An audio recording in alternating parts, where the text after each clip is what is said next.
Bom dia, alunos! Nós vamos falar agora de sistema endócrino.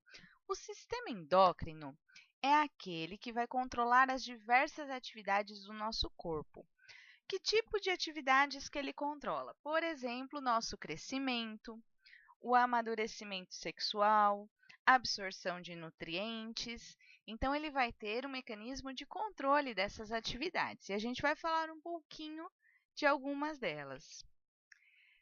O sistema endócrino ele é formado por glândulas endócrinas. Glândulas endócrinas são estruturas que produzem e liberam hormônios. Hormônio é uma substância química que vai ser jogada no nosso sangue e ele vai ser transportado para várias regiões do nosso corpo através da circulação sanguínea. Um ponto importante desses hormônios é que ele vai circular o nosso corpo inteiro, mas ele só vai agir e influenciar os órgãos-alvos. Como assim? Ele circula pelo corpo inteiro, mas se a atividade dele era no rim, ele só vai agir e influenciar o rim, e não todos os órgãos pelo qual ele passar. Aqui nós temos uma imagem destacando as principais glândulas endócrinas.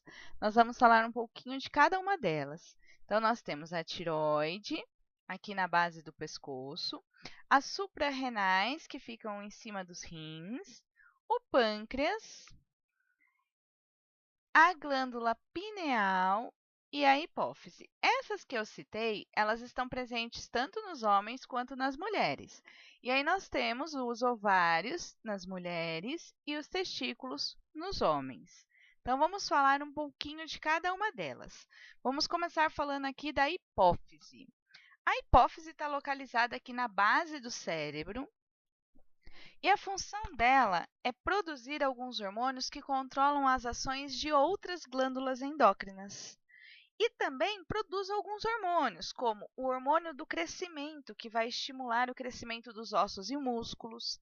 A prolactina. A prolactina, pessoal, ela estimula o desenvolvimento das glândulas mamárias e da produção de leite, para que a mãe possa amamentar o bebê.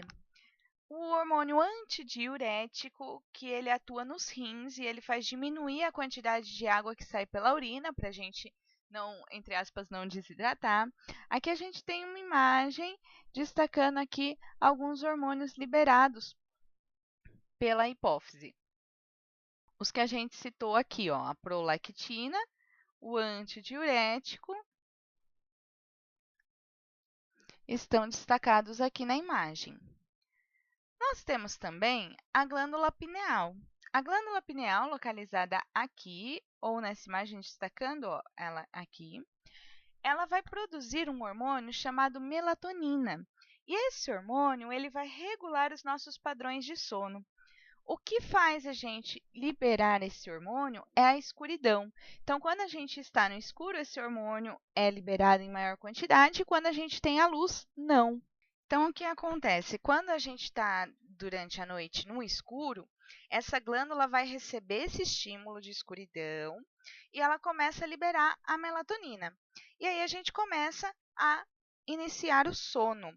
Então, por isso que próximo da hora de dormir é interessante que a gente fique em locais pouco iluminados ou sem a iluminação e sem essas luzes artificiais muito fortes em cima da gente, como a tela do tablet, do celular, do computador, da televisão.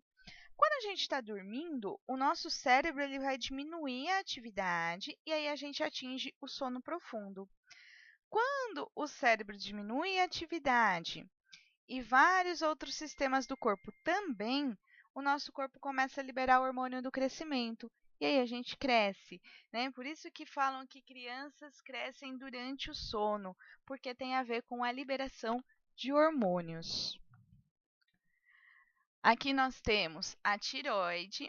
A tireoide é essa glândula aqui na base do nosso pescoço, então aqui destacada. Ela produz hormônios, um deles é a tiroxina.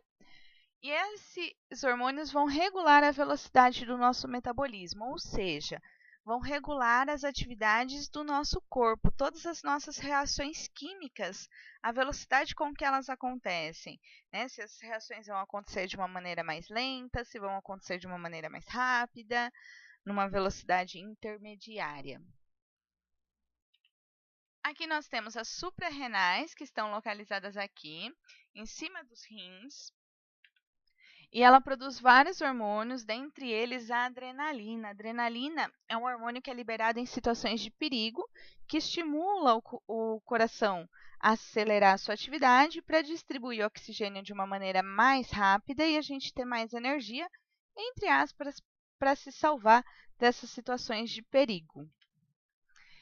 Nós temos o pâncreas. O pâncreas ele tem uma glândula mista, ele tem duas partes. Ele tem a parte relacionada ao sistema digestório e ele tem a parte do sistema endócrino, que está relacionada aos hormônios. E aí, na parte dos hormônios, a gente vai citar a insulina.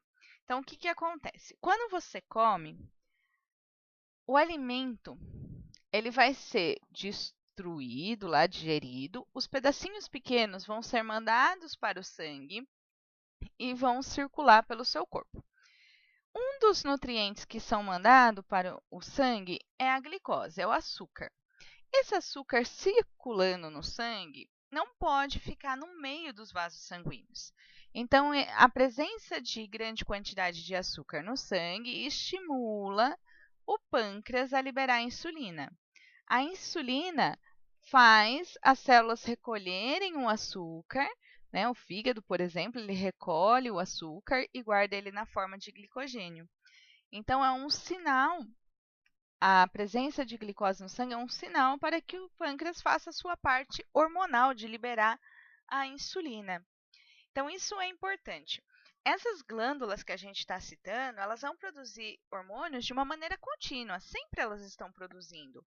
Mas a liberação do hormônio na corrente sanguínea vai acontecer quando tiver um sinal, que no caso aqui do pâncreas exemplificado foi o aumento da glicose no sangue. Aí, essa glicose fica guardada aqui.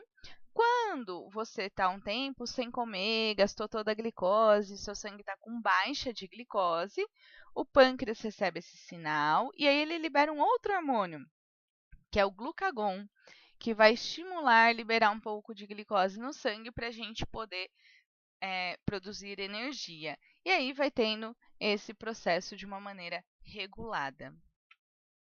E nós temos aqui as glândulas, né, presentes nos diferentes sexos, então ovário no feminino e os testículos no masculino. Os ovários, eles vão produzir dois hormônios, estrógeno e progesterona, e os testículos vão produzir a testosterona. Todos esses hormônios eles vão atuar no aparecimento das características sexuais da mulher e do homem, que a gente vai ver em breve. Alunos, espero que tenham compreendido. Obrigada e até a próxima!